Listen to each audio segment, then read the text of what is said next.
Welcome to European Journeys. This is the 11th stage of a series in which we explore the Christianization of Norway. If we look at the Christianization of Europe as a whole, in particular in its first phase, in its early phase, we find it's almost unavoidable to find out about the involvement of the monasteries. And this is also true for Norway. Monasteries were planted there in the first centuries of the Christianization of the country. And today we are going to visit a place which has some of the best preserved ruins of such an early monastery. And so to do so, we are going to go to the area known as Vestland that you see there on the map. And as we zoom in, you see that the place we are going to go is an island named Selja. It's in the northern part of the region. And it is an island that is not so far from the mainland, where we find a village there just a kilometer away, named Selje. So there's just a letter difference between the island and the village. On the island there, which is uninhabited today, we find the ruins of what used to be a Benedictine monastery, and it was founded there around the year 1100. Now, this is just in state of ruins, and it is not because of the dissolution of the monasteries which happened during the Reformation, which happened in the 16th century in particular. In fact, when Martin Luther nailed his 95 Theses in the year 1517, the monastery had already been abandoned for about half a century, so nothing to do with the Reformation itself. Well, this is quite a remote area, as you can see. But in spite of that, the seat of the bishop of the area was first placed there until the year 1170, when it was transferred to the new city of Bergen. Now, the Christian presence in Selja did not start with this Benedictine community. In fact, several significant events which have influenced the Christianization of Norway have occurred there, right on this little spot, on this little island, more than a century even before the foundation of the Benedictine community. And quite remarkably, these events involve 3 kings and also a foreign princess. Well, that sounds quite intriguing. So to understand all these events, we need to start with this foreign princess. Her name was Sunniva, and the accounts that we have, the earliest accounts that we have, are from a Latin text named Acta Sanctorum in Seljo, that is in English, the Acts of the Saints in Selja. It was written at the latest in the 13th century. And this text tells us that Sunniva was an Irish princess, she was of royal blood, who lived in the 10th century. And she was a devout Christian. And as a devout Christian, she practiced generosity and care for the poor and the oppressed. But during her lifetime, a foreign tyrant, unnamed, we don't know where he came from, arrived there and began to plunder the land. Now, he was informed of the incredible beauty of this Sunniva and wanted to attract her to marry her and began to seduce her. But presumably he was a pagan, and this led Sunniva to refuse that and to stand firm.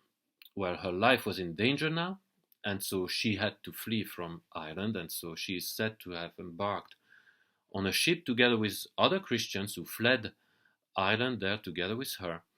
And they were led by God. Now, the accounts tell us a bit about the eventful journey.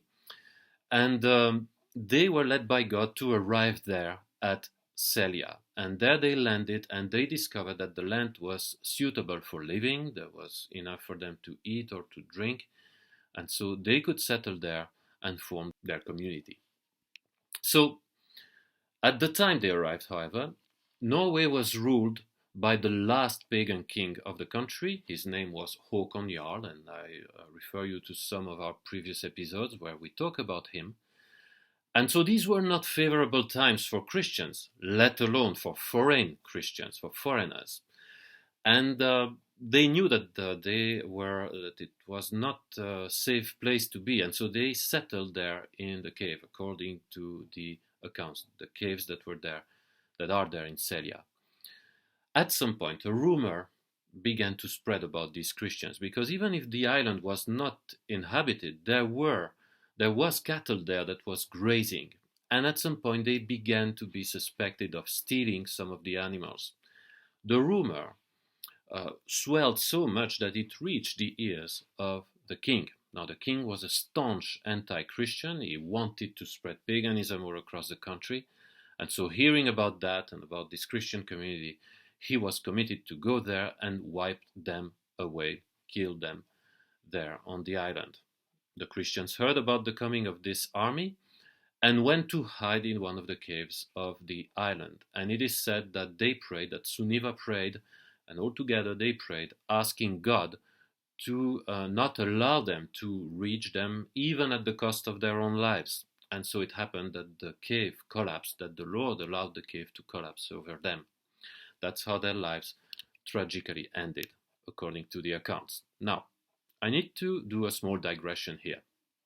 In the 19th century, skepticism against Christianity was rising, and at the time, it was the time when a method of historical research known as historical critical rose. And the idea was that any ancient text that could not be supported by facts, which could be proof enough to tell that this text is true. Well, if there were no facts that supported that, then the text was discarded. In other words, it's like as if we were saying someone is supposed to be guilty unless he's proven to be innocent. That was a bit the spirit of the time.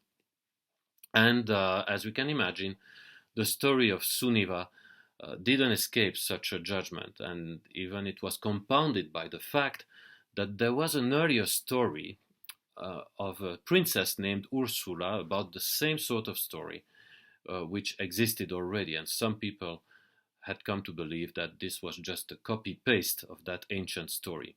Well, in fact, there's never been any proof that the story of Sunniva, did not exist at all. So there's never been any proof of the contrary.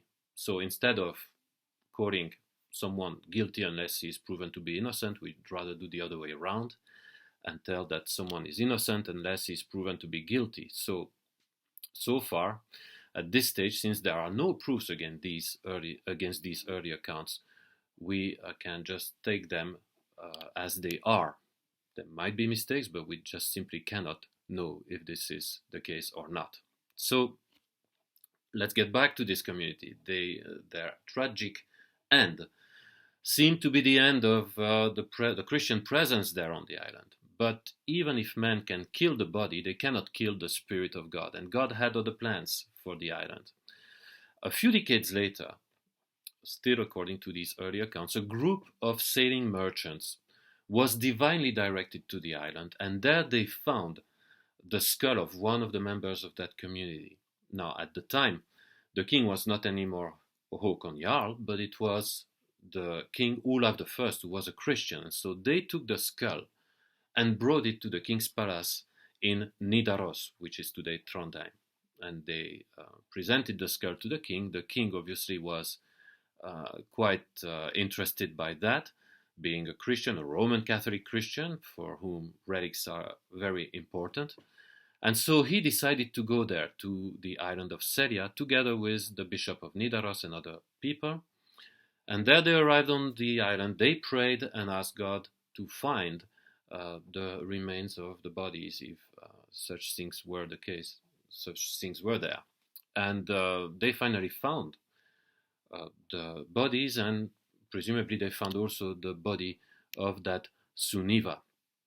And the king ordered to have the corpse of Sunniva transferred to Bergen, where she would receive a proper burial. And that's what happened in the year 996. That's for the second king. Now, who is the third king? Well, you may have guessed, he is the second Olaf. We talked about him in our previous episode. We've seen that in his early life he spent most of his time plundering foreign lands. He was engaged in Viking expeditions, and finally, almost miraculously, converted to Christianity when he was in Normandy. After his conversion, he decided to set sails to return to Norway, where he wanted to attempt to claim the throne. Now, on the way, He plundered England again. As you can see, some pagan practices had not yet disappeared from his life. And he landed there again in Selja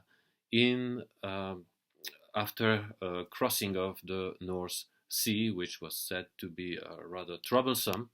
But he arrived there safely with his troop there on the island of Selja. And there it is said that Olaf II received the confirmation from God through his foster father that he would ascend to the throne and reunite Norway, which was again fragmenting after the death of Olaf I.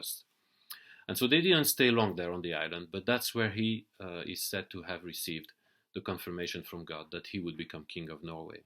And sure enough, this is what happened soon after that. So these are the events linked to these three kings and this foreign princess. Now, as I said, we don't know if all the accounts are precisely true, but nonetheless, there is one common thread from that early Christian Irish community to the Benedictine monastery, all through these events involving these kings. And that common thread is prayer.